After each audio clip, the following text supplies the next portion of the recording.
everyone. So this video is dedicated to brainstorming on a topic called as destiny. Um, with this video, there's a very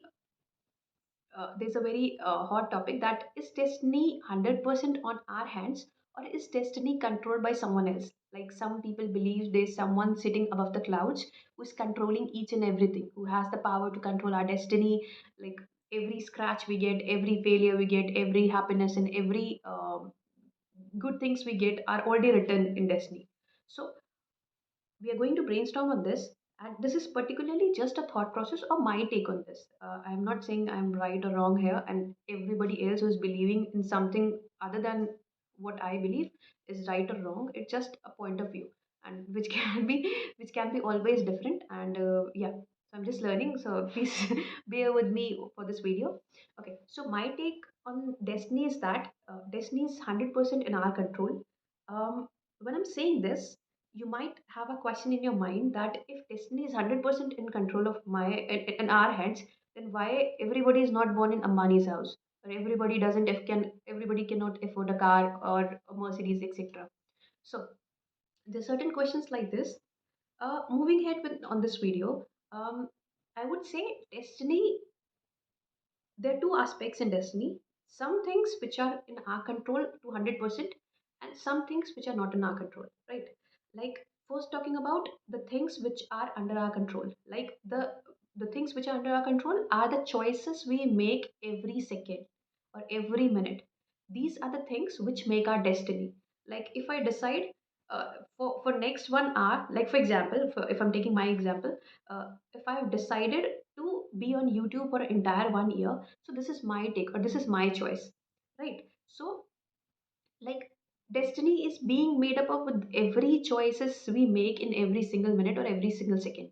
uh, and gradually, when we make different choices, it becomes a habit. Like, please do not think that, like, for example, if somebody has taken a choice, like, we have two different choices: can eat junk food or we can eat healthy food. Now, if I'm making a choice to eat a healthy food, it will make it will, in a long term, it will reflect in my health. Rather than that, if I took a choice of eating the junk food, it will definitely take upon my health in next 10 years. So after 10 years, I will say my destiny is not so good. I'm not being blessed with a good health. And see that person or see that relative of mine, he's being blessed with good health. But the thing is that this the base of the base of my good health is being made 10 years back. And slowly slowly, gradually, we start taking these decisions on an autopilot mode. Means that the brain automatically starts making its own choices. Like, you might have heard some people who are in a habit of checking their phones in every minute or every second or every hour. So in the starting, they are being attracted by something. They start checking their phone in every hour or in every minute, but later on they go into autopilot mode, that the brain automatically signals them, and they automatically chose to open their phone or check their phone at regular intervals. Like, bringing on one more example, you might have heard certain people, like, when they have a habit of waking up at a certain time, like for example 5:30 a.m. Automatically, after getting into this habit for about certain time, like 6 months or 1 year or something like this, they go into autopilot zone. Without, even if the alarm clock doesn't ring, the brain signals that person to wake up at that particular time, right? So this is how.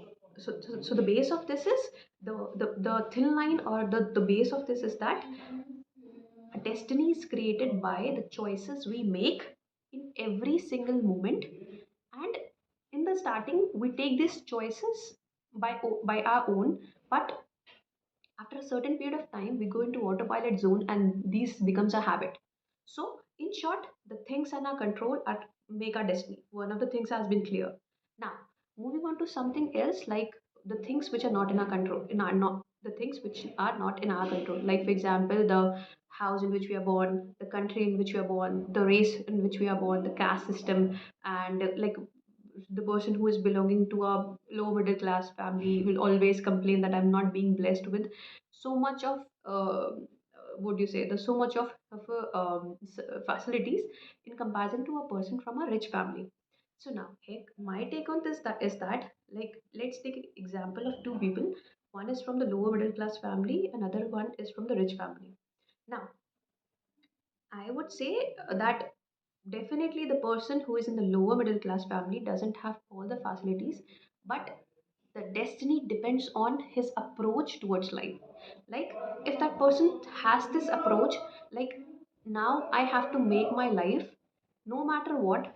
At the end, I am going to make my life and make myself a successful person. Now that person will spend time and efforts in improving his life. So if he has that attitude that if I am going to build my own life, like, you might have seen many people who are self-made.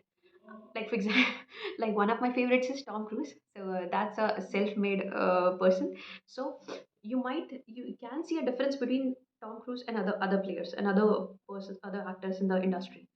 So there's a huge difference in his acting and other people. So because he's a self-made person, he realizes the small things that bring him to that place. And we can see most of the people, like, I cannot say most, but what most of the people who are seem to be successful um, are self-made. So, like, for example, I would say, you may take many examples, like in the film industry, Priyanka Chopra, Deepika Padukone, and all these people. These are actually self-made people. So they know the step-by-step process of reaching to that place. They have more patience in comparison to the people who have achieved everything by their paternal means or maternal means. Okay, so the base of this is that, like, for example, the base of this is that even if okay, just give me a minute. The base of this is that your attitude defines, or your way of thinking decides your destiny is good or not, for the things which are not in your control. Like, somebody has undergone an accident. Now there's a one of the perspective that person can think that I do not have, I have lost my leg and now I cannot do anything. My life is ruined. My destiny is not that much good. I'm a very bad omen person or a bad luck person. This is one of the attitude, and that person will start degrading in life or start decaying in life. The word will be negative for him, and inside also the everything will be negative for him. So that person will start decaying inside, and his life is also start degrading. On the other hand, if that person can believe that, no, I have just lost a leg, I have two hands there, one leg, and there are many people who have made history even with this also. So if they can make, I also have the power to do to improve my life. So that person will now take initiatives and now take attempts to improve his life further. Like, you might have heard about Arnama Sinha. So she has done a thing which no normal person can do. So it's upon your thing. Even her thinking is that if such amount of crisis would not have fallen upon her, she wouldn't have rose to such heights. So you might have heard many people who have gone into such adversities. They always mention adversity is the thing which made us to do such level greatness. Means that adversity has played a very basic role, a very important role in making in shaping their lives. So hence, I'm just summing up the video. So for destiny, there are two factors. One is which are totally 100% in our hands, like the attempts or the efforts which we are putting in our lives, every second choices which we are making. So this creates our destiny step by step. Apart from that, the other perspective of this is the thing which are not in our control. So when I'm saying not in our control, this is not 100% true. It depends on the way one thinks. Like, if a mishap is happening, there's a point of view that, like, if any accident, like, for taking once again an example of Ardama Sinha, she has gone through a major accident, through a major mishap. Now she would have thought that this is my luck and I'm not that much lucky, I will give up. But she thought that if I have sustained so much of pain, then no, nothing, there's nothing left for me to endure. I can endure anything and everything in this world. So in that case, destiny totally depends upon us, upon the way we think and upon the way we act. Thank you so much.